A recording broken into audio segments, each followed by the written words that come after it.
needed some big buckets. Obviously, Vanderbilt and Smith.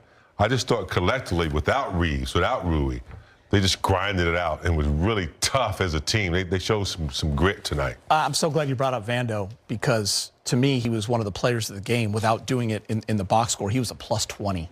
Yeah. The way that man played defense. And Jemison, two-way contract guy, you didn't even know his name. Like a month ago, right? I'm just saying, a lot of people, plus 19. Yeah, I mean, you talk about the two unsung heroes of the game tonight. And like you said, with Jared, we talked about him earlier. He's just a dog. He's just one of those dogs that we talked about that just gets after you every time on the floor, So watching his plus-minus is interesting because, like you said, if you look at the box scores, he's not going to have the 15, 20 points, 9, 10 rebounds. But he's going to shut people down. He's going to do all the little things, the little dirty things that people don't want to do.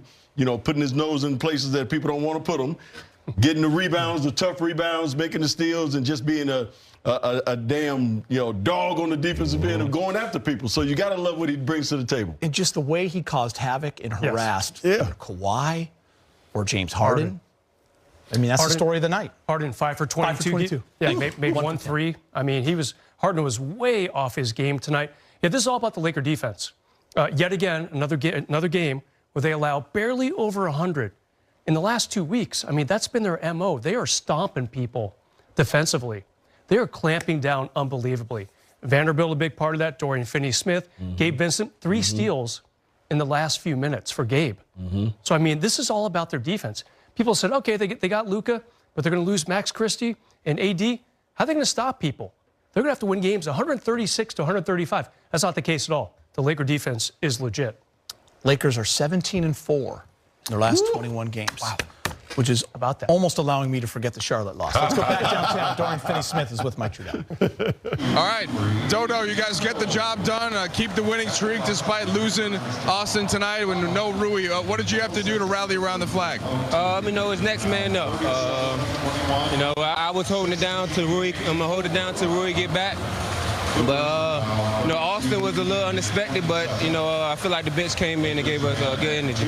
Yeah, no doubt. I think about some of the young guys, Goodwin, Jemison, Dalton, all made a lot of plays out there, no? Yeah, it's a great team win, man. Back-to-backs, it takes a team effort because, everybody feel it, feel their legs, you're a little winded, but, that's why it's a team sport. Yeah, so fourth quarter, Luka gets the 2 step-back threes. I know you saw that a million times with him in Dallas, but I'm sure nice for you to see him starting to find his rhythm. Yeah, I'm happy he started making shots. I know he wanted to get going, but he put the work in, so it's gonna show. How much fun are you having as a Laker?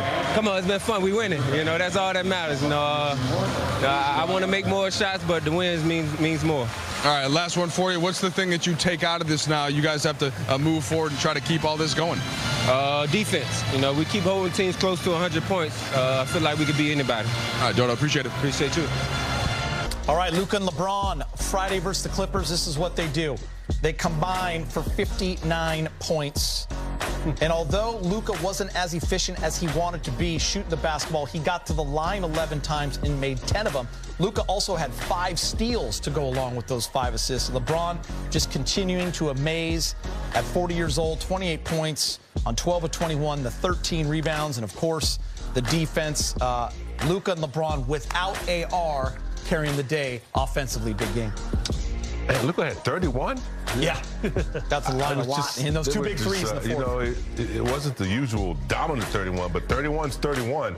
Yeah, I mean, look, it was a team win tonight. I think the bench, the points are what they are, but I think as we just talked about, the bench production really helped secure the win. But Luka never stopped playing the game. He kept forcing the issue, finally hit some shots, making passes, and so you had to take your hat off. Struggled early, couldn't hit a shot actually, but he kept his head on, and in the second half, he and LeBron did what they do best, and that's lead and win. And you know what, Byron? Like James said, when it's maybe not going offensively for those two for a stretch, it's everything else that they do. And that's what Luka is starting to bring to this team. Yeah, absolutely. And like you said, it wasn't one of his best shooting nights, but again, he has 4 steals. His help defense has gotten so much better in the last week. He's engaged, which is what I love to see. Even when he's missing shots, you can tell he's frustrated because he knows he should be making these shots that he's taking, but he doesn't stop playing. And that's the 26-year-old veteran that you have in a Luka Doncic. And then LeBron, at 40 years old, still doing what he's doing, 13 rebounds tonight. He didn't have as many assists as we're normally accustomed to seeing because he took on a little bit more of a offensive role because of the fact that you got AR missing tonight. And he's playing off ball. And he's playing off ball a lot more, which is really different to see. By the way, Luka 35 minutes tonight on the second night of a back-to-back, Bress. Yeah, I mean, it's huge. People have been saying, okay, when's Luka going to break through the conditioning thing as far as missing almost 7 weeks of game time? I think it's happening now. I mean, I feel like it maybe happened a week ago, but now it's really happening. A second game of a back-to-back. And Byron James, I don't know about you guys, but I've always judged a team and how much of a championship contender they can be, not just solely on the stat, but a lot on the stat.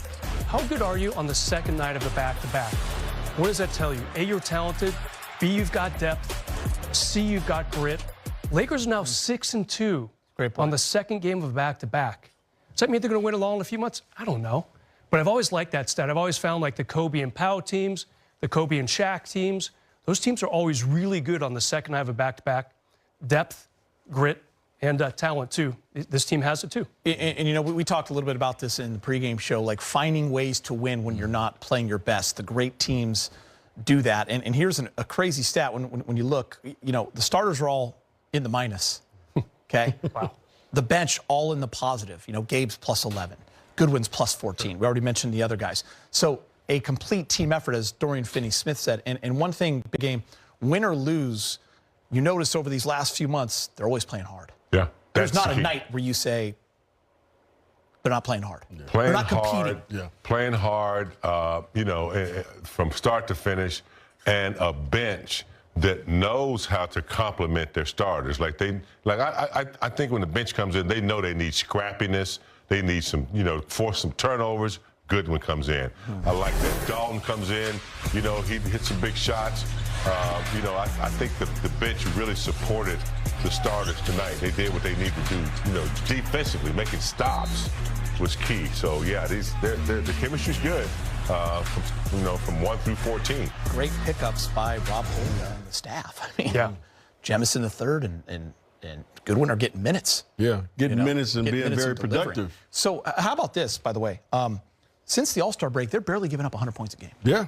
6 games. I think Brad said it earlier. In this day and age. Yeah, Brad said it earlier. I mean, 102 tonight. They've been giving up an average of a little over 100, like 100.4, 5, something like that. And when you're doing that on the defensive end on a night-to-night basis, you give yourself a chance to win every single night. And like you said, sometimes the offense is going to come and go. And right now, the offense isn't clicking, real good. When you look at the team, some careless turnovers and things of that nature tonight. Just kind of throwing the ball around a little bit.